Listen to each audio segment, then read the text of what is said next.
So when you talk about a gaming franchise that has the kind of history that Sonic the Hedgehog does, it creates a lot of interesting dialogue and conversation and opinions around this staple character and icon of gaming history because of the peaks and valleys that Sonic has seen over the years, as once upon a time the Blue Hedgehog was truly a rival to Mario. And if you grew up in the SNES versus Sega Genesis era of gaming like I did, you absolutely were well aware of that. And some of my fondest gaming memories came from playing through Sonic the Hedgehog 1, 2, 3, and Knuckles. But interestingly enough, Sonic's transition into 3D did not go quite as smooth as Mario's did, and while games like Sonic Adventure 1 and 2 are fondly remembered by fans and beloved for the most part online, past that, many of the 3D Sonic games we saw released failed to resonate with many of the gamers that grew up playing the Blue Hedgehog's classic games. And we are now in an era with games like Sonic Frontiers essentially trying to restructure the format of what a 3D Sonic game is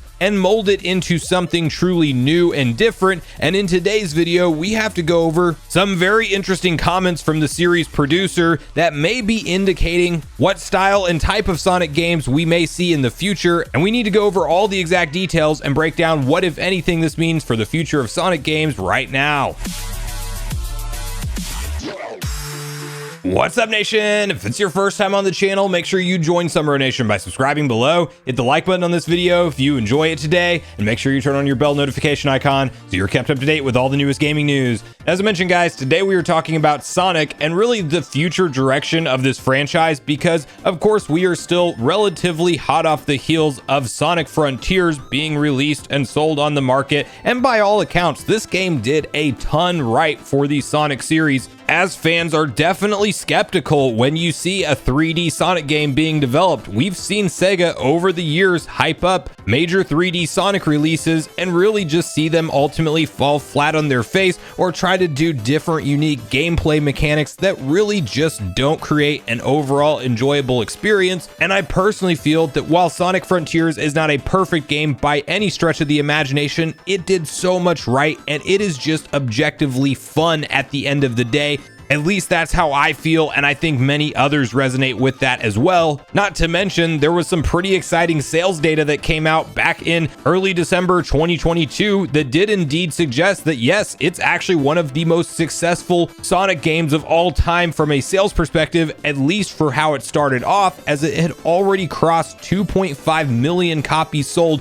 back in December, and we don't know where it's gone from there. Granted, it did have some price cuts around the holiday season. I'm pretty sure Sega is happy, all things considered, with Sonic's first venture into a quote-unquote open zone gameplay style loop, and with the introduction of more modern gaming mechanics like a skill tree that Sonic can unlock additional skills and abilities as he progresses. That was a huge enhancement to the gameplay, and I really did enjoy the mix between the broader areas that you traverse through and knocking out mega huge crazy style bosses all along the way with that throwback classic, more traditional 3D style Sonic levels still being shown support with the side areas that you have to go and unlock as you traverse the broader map. Now, the reason that we are back on the topic of Sonic games and where they may be headed from here has to do with the series producer himself taking to Twitter and making a few different very interesting tweets that does suggest that while Sonic Frontiers was claimed to be the future direction for the next 10 years of Sonic games during its development, we have multiple interviews stating that this is the core formula for Sonic going forward. There are still plenty of questions on how do they continue to evolve and grow and expand this formula, and do they take some gameplay mechanics from classic games that are still regarded in very favorable ways from fans such as Sonic Adventure 1 and 2. And it sounds like the current series producer is definitely doing some creative brainstorming, sharing with fans online how he feels about it, as you can see the following article typed up over on My Nintendo News, where it says, Sonic Frontiers producer looking to do away with boost button in next 3D Sonic game. Sonic Frontiers has been a triumph for the Sonic team. While Sonic's latest 3D game isn't perfect, journalists seem to be in agreement that it sets a good base for the next adventure from Sonic team. Sonic Frontiers producer Morio Kishimoto has been chatting with fans on Twitter and says that he would like to do away with the boosting in the next game and points towards the classic Sonic Adventure series as a game which didn't need that boost button to traverse the levels. He said that he understands that boosting has its benefits, but he would like to create levels which can be accomplished without a boost button. Here's a translation of his tweets. When I started working on this game, I was very worried about whether boost was possible or not and decided to adopt it. I am still thinking that for the next game, I would like to try a Sonic game without boost. My favorite giant bosses are the first and second ones.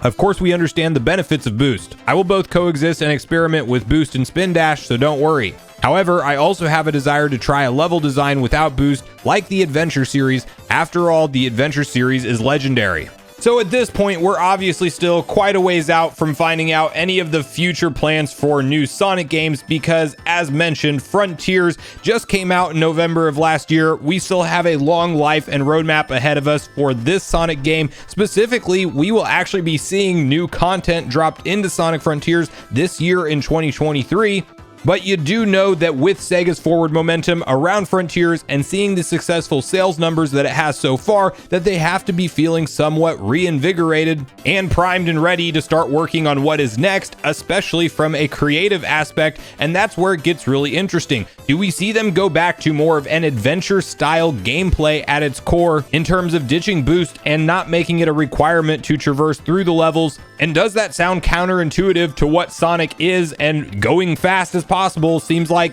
one of the most enjoyable parts of the Sonic games? But then again, I definitely think you can argue there are numerous different ways to achieve that fast feeling, and just having that boost mechanic is not necessarily a requirement of that. And I personally want to see from the future of Sonic games more of a love letter to the Adventure series, as I have very fond memories of those and heavy nostalgia for Adventure 1 and 2. But I also do think that they are absolutely on the right track with this open zone gameplay style that we saw brought to the table in Frontiers. With a combat skill tree, I think you double down on all of the stuff that they brought and just refine some of the actual level design and even the environments that you're in. I think they can make the worlds a little bit more unique and interesting than what they were in Frontiers, and maybe have some more streamlined inclusion of things like rails and loops where they're not just built out there in the distance floating in the sky. Like, there's definitely some changes that they can make at its core, but I do think mechanically overall Frontiers is a very sound